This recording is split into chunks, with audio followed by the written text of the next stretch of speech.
ಚಳ್ಳಕೆರೆ ತಾಲೂಕಿನ ಎಲ್ಲ ಹಳ್ಳಿಯ ರೈತ ಬಂಧುಗಳೇ, ತಾಯಂದಿರೆ, ಏನು ಇವತ್ತು ನಾವು ಕೃಷಿ ಮಾಡ್ತಕ್ಕಂಥ ರೈತರು ಏನು ನಮ್ಮ ಪ್ರಕೃತಿ ವಿಕೋಪ, ಆ ಬೆಳೆ ಬಂದಾಗ ವೈಜ್ಞಾನಿಕವಾದ ಬೆಲೆ ಸಿಗದೆ ಭಾಳಷ್ಟು ನಷ್ಟಗಳನ್ನು ಅನುಭವಿಸಿ ಸುಮಾರು 30 ವರ್ಷಗಳಿಂದ ಭಾಳ ಕಷ್ಟಪಟ್ಟು ನಾವು ನಷ್ಟವನ್ನು ಅನುಭವಿಸ್ತಾ ಬಂದಿದ್ದೀವಿ.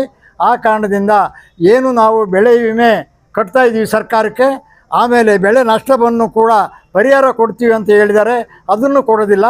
ಏನು ಬೆಳೆ ವಿಮೆ ಕಟ್ಟಿರ್ತಕ್ಕಂಥ ನಮ್ಮ ಚಳ್ಳಕೆರೆ ತಾಲೂಕಿನ 36,766 ಜನ ರೈತರು ಬೆಳೆ ವಿಮೆ ಕಟ್ಟಿದ್ದಾರೆ.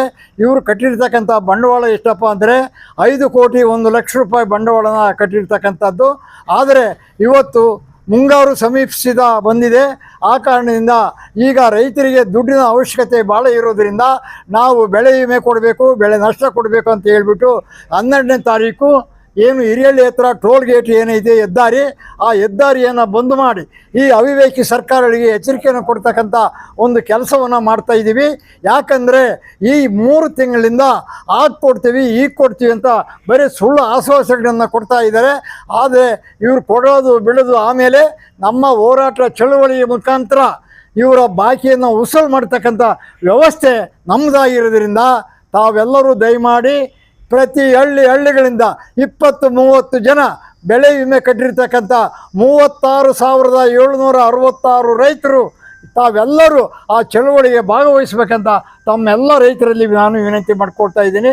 ಆ ಕಾರಣದಿಂದ ಈ ವರ್ಷ ಮುಂಗಾರು ಹತ್ತಿರ ಬಂದಿರೋದ್ರಿಂದ ಭೂಮಿ ಉಳುಮೆ ಮಾಡಬೇಕು, ರಸಗೊಬ್ಬರ, ಬೀಜ, ಗೊಬ್ಬರ ಮತ್ತು ಎಲ್ಲ ಆಳ ಮೂಲಕ್ಕೆ ದುಡ್ಡು ಅವಶ್ಯಕತೆ ಇರೋದ್ರಿಂದ ಸರ್ಕಾರಗಳು ತಕ್ಷಣ ಅದನ್ನು ಬಿಡುಗಡೆ ಮಾಡಿ ನಾವು 12ನೇ ತಾರೀಕಿನೊಳಗಡೆ ಎಲ್ಲ ರೈತರಿಗೆ ಖಾತೆಗೆ ಹಣ ಜಮಾ ಆಗೈತೆ ಅಂದರೆ ನಾವು ಚಳುವಳಿನ ವಾಪಸ್ ತಗೊಂತೀವಿ. ಇಲ್ಲ ಅಂದರೆ ಆ ಚಳುವಳಿಯನ್ನು ಭಾಳ ದಿವಸದಿಂದ ಮುಂದೂಡಿ ಚಳುವಳಿನ ಮಾಡೋದಂತೂ ಗ್ಯಾರಂಟಿ ಅಂತ ಸರ್ಕಾರಕ್ಕೆ ಎಚ್ಚರಿಕೆ ಕೊಡ್ತೀವಿ.